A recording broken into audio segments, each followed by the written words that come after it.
Where has Superboy been? And I don't mean just any Superboy. I mean leather jacket wearing, sunglass wearing Superboy from the 90s. Well, long story short, after everything that happened with the New 52, he was removed from reality and sent into another world where he was raising a family that turned out to not really be his. That's a story for a different day. But with the recent Dawn of DC relaunch of their line and their focus on this new line-wide initiative of the Dawn of DC, we have a new situation where the super family is finally as big as it should be. And since they're expanding the super family, we finally get leather coat wearing Superboy back in action. So today is issue 1 of his brand new series in which he discovers what it means to be a super person. This is Comicstorian. I make a couple types of videos here, from complete stories that are 1 to 3 issues of your favorite comic books to full stories where I combine all of those together. I make them into audio dramas, with the purpose being telling you what's going on in the world of comic books so that you know what's out there. You can go to your local comic book store, adding them to your collection, or you can go to your digital retailer. But that's all we got. Let's get into Superboy, issue number 1. The car flies through the air, but in a flash, Superboy is there, holding off the destruction with his strength and telekinetic powers. "Anybody drop their car?" he says with a smile. But Dr. Polaris is there still fighting, and Superboy orders everyone to get clear. "Everybody get clear! I'll cover you!" he says as he leaps into the battle just as Polaris throws another building. But in a blur of motion, John and Kara are there catching the building. "Don't worry, Connor, we got this," John says, and Kara smiles. "Just another Thursday in Metropolis, huh?" In a blur of motion, Superman joins them, grabbing hold of Polaris. Connor tries to help, but realizes that it looks like the others have everything under control. With everything fixed, Connor sighs, reaching down for the coffees that he dropped.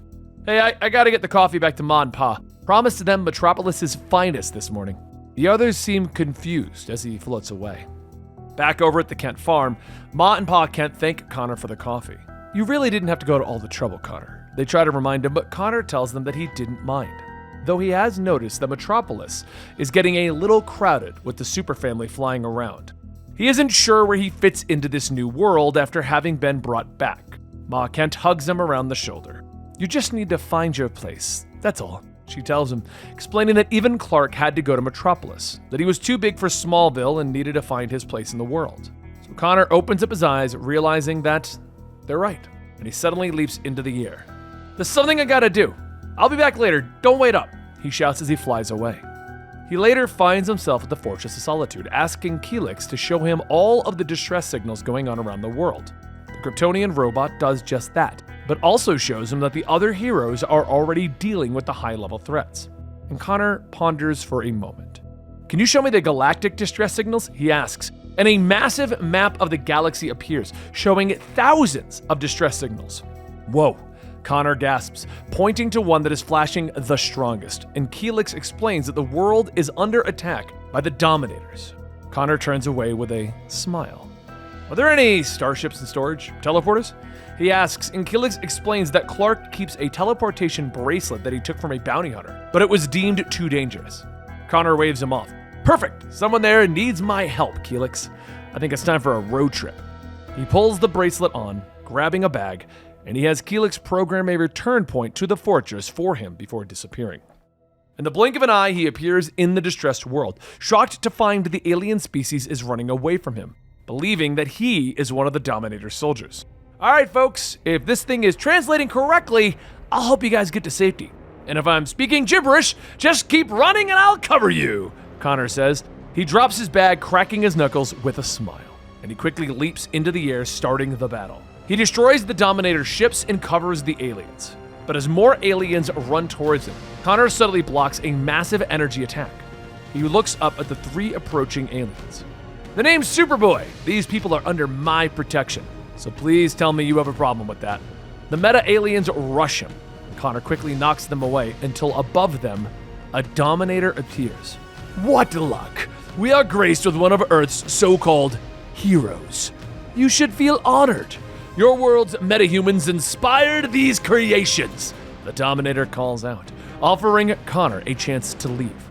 But Connor refuses, launching forward, knocking one of the meta-aliens away with a massive punch. Another grabs him and tries to rip him in half, but Connor hits him with a TK blast, throwing him to the ground. The third flies forward and is going to attack a civilian, but Connor leaps in the way, blocking the blast. You okay? Thought you guys had gotten away. He begins to say, taking his eyes off the alien that he saved. But the image shifts and the moth-winged meta-alien grabs him by the throat, smiling. Do you like my telepathic illusions and my super strength? She asks. Tell me something, child. Your body is strong, but how is your mind? She asks, and Superboy feels her probing into his mind, bringing up every bad feeling and emotion that he has ever experienced. The Dominator floats forward. Hold him still, 103. It's time we see just what kind of trash we've collected, the Dominator orders. He's fascinated to see that Connor is also a clone, and that they will be able to use his Kryptonian DNA to splice into their own experiments. Of course, we'll need to soften him up a bit. 101, 102, and 103 begin to hit Connor again and again, knocking him into a crater on the ground.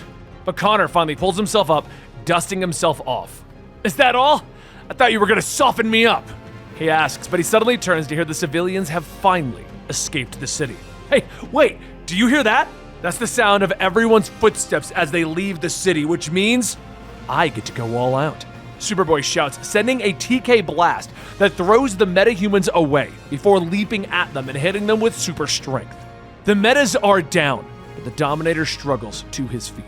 Your planet's reputation for butting in where you're not wanted precedes you, but your planet's heroes tend to move in groups. You're alone. Why? The Dominator asks, and Connor smiles, telling him that he thought it was time to make his mark by helping people. The Dominator smiles. So you are alone. That's all I needed to confirm. He says as he holds up a remote, hitting a button. Far overhead, a ship opens up, spilling out hundreds more meta-aliens. They fall towards Connor, who leaps up trying to hold them back, but his TK and his strength aren't enough, and he begins to get bogged down. But energy blasts suddenly cut through the metas, destroying them. And as Connor struggles to his feet, he looks up at the Dominator, who is fleeing.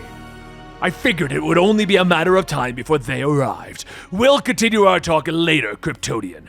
I have credits to make and orders to fill. Connor turns seconds before he's hit with another blast and thrown to the ground. He looks up as three individuals approach him, weapons aimed at his head. Look what we have here, friends. Looks like the Cosmoteers can add another experimental Kryptonian to the kill list. Who wants the first shot?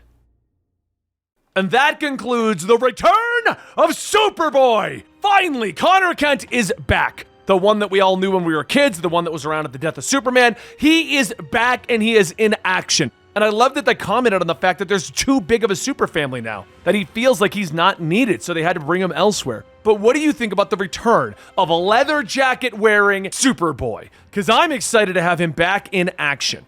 Let me know what you think in the comments down below, and don't forget to like and subscribe, as nearly every day we bring you brand new content right here at Comicstorian.